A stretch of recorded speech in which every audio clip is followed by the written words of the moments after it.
ശത്രുക്കളുടെ തല കൊയ്തിരുന്ന യോദ്ധാക്കളായിരുന്നു ഇവർ. ഒരു വിജയത്തെ മഹത്തരമാക്കാൻ ഇതിലും മികച്ച ഒരു സമ്മാനം ഇവർക്കുണ്ടായിരുന്നില്ല.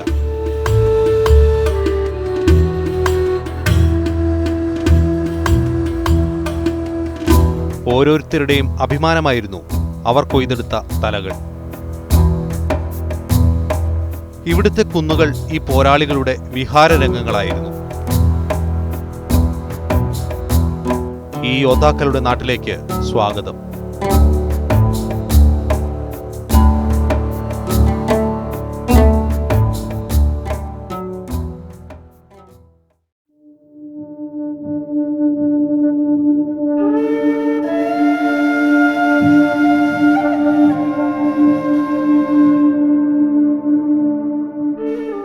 മലകളുടെയും കാടുകളുടെയും വേഴാമ്പലിന്റെയും നാടാണ് നാഗാലാൻഡ്. ജനസംഖ്യയിലും വിസ്തീർണത്തിലും വളരെ ചെറിയ ഒരു പ്രദേശം. ബർമയുമായും അസമുമായും ഇവിടുത്തെ ജനങ്ങൾക്ക് കാലങ്ങളായുള്ള ബന്ധമുണ്ട്. ചെറുതും വലുതുമായ നിരവധി മലനിരകൾ ചേർന്നതാണ് നാഗാലാൻഡ്. അസമിനോട് ചേർന്ന് വളരെ കുറച്ച് പ്രദേശം മാത്രമാണ് സമതലമായിട്ടുള്ളത്. ഈ മലനിരകളാകട്ടെ കൊടും കാടുകളും. കൃഷിയാണ് ഭൂരിഭാഗം ആളുകളുടെയും ഉപജീവനമാർഗം. ഭൂമിശാസ്ത്രപരമായ പ്രത്യേകതകൾ കാരണം വിശാല ഇന്ത്യയിൽ നിന്ന് പണ്ടുമുതൽക്കേ ഒറ്റപ്പെട്ടു കിടന്ന പ്രദേശമായിരുന്നു ഇത്. രാജ്യത്ത് നടന്ന രാഷ്ട്രീയ സാമൂഹ്യ മാറ്റങ്ങളൊന്നും ഈ ജനതയെ ബാധിച്ചിട്ടേയില്ല. സ്വന്തമായ ഗോത്രനിയമങ്ങളും ആവാസ വ്യവസ്ഥയുമായി നാഗന്മാർ കാലങ്ങളായി ജീവിച്ചു പോന്നു. 19-ാം നൂറ്റാണ്ടിന്റെ അവസാനത്തോടെ ഈ പ്രദേശം ബ്രിട്ടീഷ് ഭരണത്തിന്റെ കീഴിലായി. ഇതിനുശേഷം സാംസ്കാരികമായും വിദ്യാഭ്യാസപരമായും ഒട്ടേറെ മാറ്റങ്ങൾക്ക് ഈ നാട്ടിലെ ജനങ്ങൾ വിധേയരായി. ഇന്ത്യ സ്വാതന്ത്ര്യം നേടിയതിനു ശേഷം മറ്റൊരു രാജ്യമായി തുടരാനുള്ള ചില നാഗാ ഗോത്രങ്ങളുടെ തീരുമാനം രക്തരൂഷിതമായ സംഘർഷങ്ങളിലേക്കാണ് ഈ പ്രദേശത്തെ തള്ളിയിട്ടത്.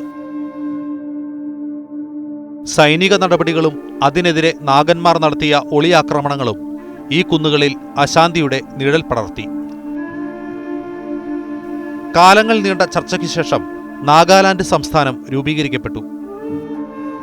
മെല്ലെ മെല്ലെ ഈ നാട് സമാധാനത്തിലേക്ക് തിരിച്ചെത്തി.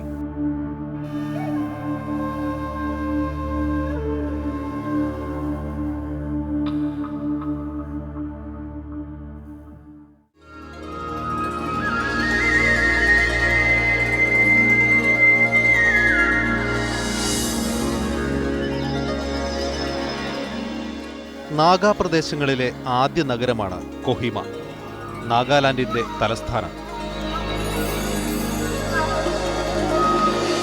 ബ്രിട്ടീഷുകാരാണ് ഒരു നാഗാ ഗ്രാമത്തിൽ നിന്ന് ഒരു നഗരമായി ഈ പ്രദേശത്തെ മാറ്റിയത്. 1,00,000-ൽ താഴെ ജനസംഖ്യയാണ് ഈ നഗരത്തിലുള്ളത്. ബ്രിട്ടീഷ് സ്വാധീനത്തിന്റെ ശേഷിപ്പുകൾ ഇന്നും കൊഹിമയിൽ കാണാം. 2ാം ലോക മഹായുദ്ധത്തിൽ മരിച്ച സഖ്യസൈനികരുടെ ഓർമ്മയ്ക്കായുള്ള സെമിത്തേരി ഈ നഗരത്തിലെ ചരിത്ര പ്രാധാന്യമുള്ള ഒരിടമാണ്.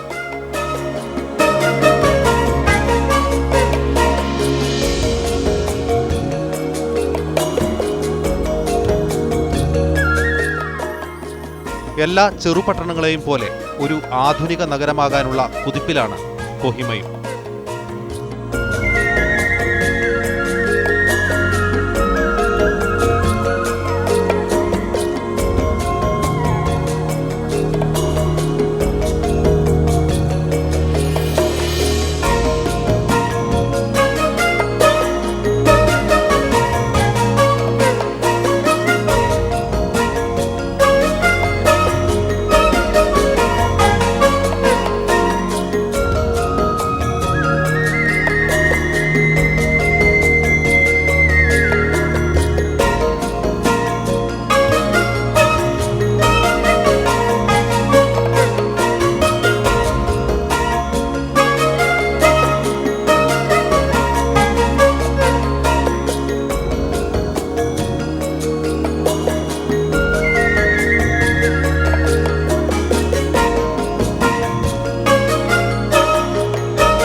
ഉത്സവങ്ങളുടെ നാടാണ് നാഗാലാൻഡ്.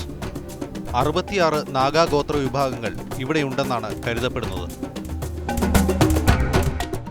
ഓരോ ഗോത്രങ്ങൾക്കും വ്യത്യസ്തമായ ആഘോഷങ്ങളും. അതുകൊണ്ട് തന്നെ വർഷം മുഴുവനും ഉത്സവങ്ങളാണ് നാഗാലാൻഡിൽ. ആചാരങ്ങളിലും അനുഷ്ഠാനങ്ങളിലും ഭാഷയിലും അപാരമായ വൈവിധ്യമാണ് ഈ ഗോത്രങ്ങൾക്കിടയിൽ. ഓരോ ഗോത്രത്തിനും അവരുടെ തനതായ വസ്ത്രധാരണ രീതികളും ആഭരണങ്ങളും ആയുധങ്ങളുമുണ്ട്. ഇതിലൂടെ ഓരോ നാഗനെയും പ്രത്യേകം തിരിച്ചറിയാം. അതിപുരാതനമായ ചരിത്രമാണ് നാഗാ ഗോത്രങ്ങളുടേത്. നാടോടിക്കഥകൾ കൊണ്ടും പാട്ടുകൾ കൊണ്ടും സമ്പന്നമാണ് നാഗന്മാരുടെ സംസ്കാരം. പൂർവികരായ യോദ്ധാക്കളുടെ വീരഗാഥകൾ വാഴ്ത്തിപ്പാടുന്നവയാണ് മിക്ക ഗാനങ്ങളും.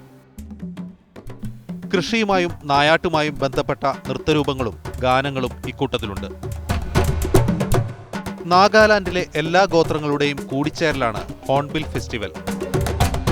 തലസ്ഥാനമായ കൊഹിമയ്ക്കടുത്തുള്ള നാഗാ ഹെറിറ്റേജ് വില്ലേജിലാണ് എല്ലാ വർഷവും ഡിസംബർ ആദ്യ ആഴ്ചയിൽ ഈ ഉത്സവം നടക്കാറുള്ളത്. നാഗാ സംസ്കാരങ്ങളുടെ വൈവിധ്യത്തിന്റെ കൂടിച്ചേരലാണിത്. വിവിധ ഗോത്രങ്ങളെ ഒന്നിച്ചു കൊണ്ടുവരാനും നാഗാലാൻഡിന്റെ സാംസ്കാരിക പൈതൃകം സംരക്ഷിക്കാനുമാണ് ഈ ഉത്സവം സർക്കാർ സംഘടിപ്പിക്കുന്നത്.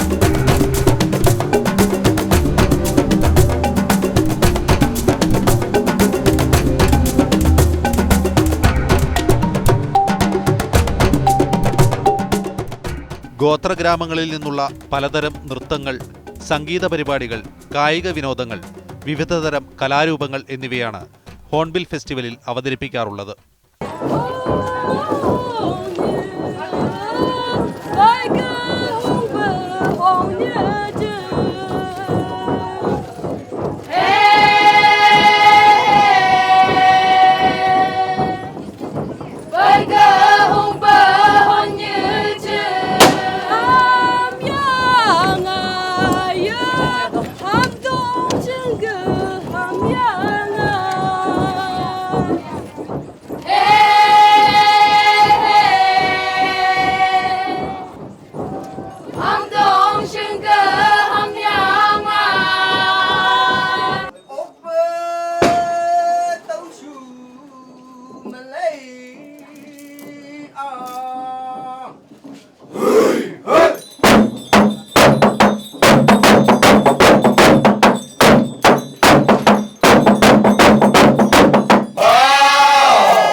ഗോത്രവിഭാഗങ്ങളുടെ കരവിരുത് വിളിച്ചോതുന്ന കരകൗശല വസ്തുക്കളുടെയും വിവിധ നാഗൻ ചിത്രകലാരീതികൾ ഉൾക്കൊള്ളുന്ന ചിത്രങ്ങളുടെയും പ്രദർശനവും ഹോൺബിൽ ഫെസ്റ്റിവലിന്റെ ഭാഗമായുണ്ട്.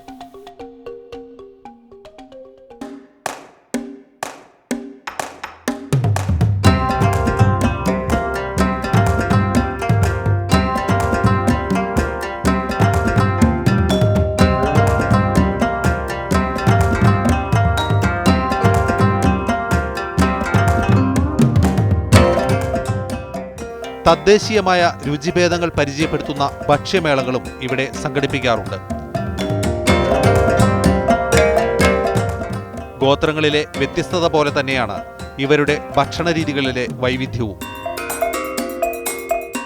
പുഴുക്കൾ മുതൽ തവള വരെയും പട്ടിയിറച്ചി മുതൽ മുളമ്പൂ വരെയും ഇവരുടെ വിഭവങ്ങളിൽ പെടുന്നു.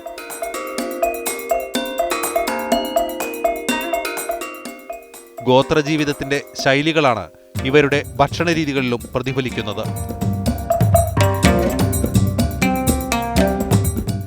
ഇവരുടെ ഭക്ഷണത്തിൽ പ്രത്യേക വേർതിരിവുകളില്ല. വിശപ്പടക്കാനായി പ്രകൃതിയിൽ നിന്ന് ലഭിക്കുന്ന എല്ലാം ഇവർ സന്തോഷത്തോടെ സ്വീകരിക്കുന്നു.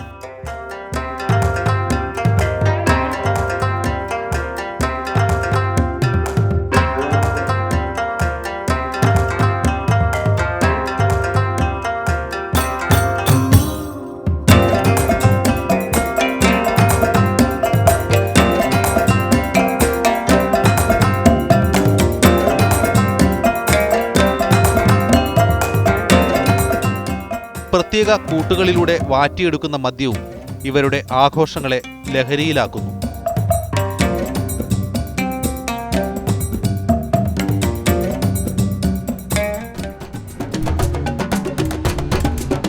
ഹോൺബിൽ ഫെസ്റ്റിവലിനോടനുബന്ധിച്ച് കൊഹിമയിലെങ്ങും ജനങ്ങൾ ഉത്സവലഹരിയിലായിരിക്കും. സഞ്ചാരികൾ എത്തുന്നതോടെ രാത്രി ജീവിതവും കൂടുതൽ ഊർജ്ജസ്വലമാകും. കച്ചവടവും ഭക്ഷണവും സംഗീതവുമായി ഈ ആഘോഷകാലം അവർ ആവേശത്തോടെ ഏറ്റെടുക്കുന്നു. നാഗാലാൻഡിന്റെ വ്യത്യസ്തതയുടെ ഒരു നേർക്കാഴ്ചയാണ് ഹോൺബിൽ ഫെസ്റ്റിവൽ.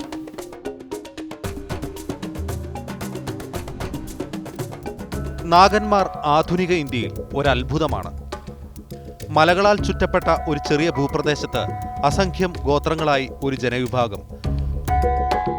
അവരുടെ ഓരോ ഗ്രാമങ്ങളും ഓരോ മലമുകളിലാണ്. തൊട്ടടുത്ത ഗ്രാമത്തേക്കാൾ ഭാഷയിലും വേഷത്തിലും രീതികളിലും അവർ വ്യത്യാസപ്പെട്ടിരിക്കുന്നു. ഇവർ തമ്മിൽ ആക്രമണങ്ങളും പതിവായിരുന്നു. 19-ാം നൂറ്റാണ്ടിന്റെ അവസാനം വരെ തലകൊയ്യൽ നടത്തിയിരുന്ന ഗോത്രവിഭാഗങ്ങളായിരുന്നു ഇവർ. ഓരോ ഗ്രാമത്തിലും കൊയ്തെടുത്ത തലകൾ സൂക്ഷിക്കാനുള്ള പ്രത്യേക പുരകൾ തന്നെ ഉണ്ടായിരുന്നു. നഗരവൽക്കരണം ഈ ഗ്രാമങ്ങളെ മെല്ലെ അപ്രത്യക്ഷമാക്കിക്കൊണ്ടിരിക്കുന്നു. ഇത് അവരുടെ മൂല്യങ്ങളിലും ജീവിതത്തിലും സാമൂഹ്യ വ്യവസ്ഥയിലും കാര്യമായ മാറ്റങ്ങൾ ഇതിനകം വരുത്തിയിരിക്കുന്നു.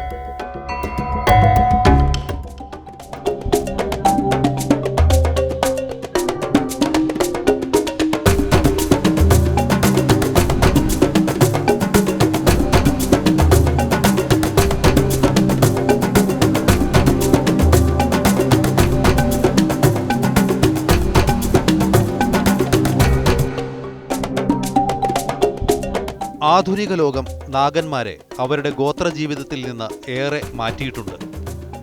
കാടുകളിൽ നിന്ന് വേഴാമ്പലുകളും മെല്ലെ അപ്രത്യക്ഷമായിക്കൊണ്ടിരിക്കുന്നു. തങ്ങൾ തലകൊയ്തിരുന്ന കാലം അധികം വിദൂരത്തല്ലെങ്കിലും ആ സംസ്കാരത്തിൻ്റെ വേരുകളും ആ പോരാട്ടത്തിൻ്റെ ഊർജവും ആ ജീവിതത്തിൻ്റെ തനിമയും നാഗന്മാർ ഇന്നും പിന്തുടരുന്നു.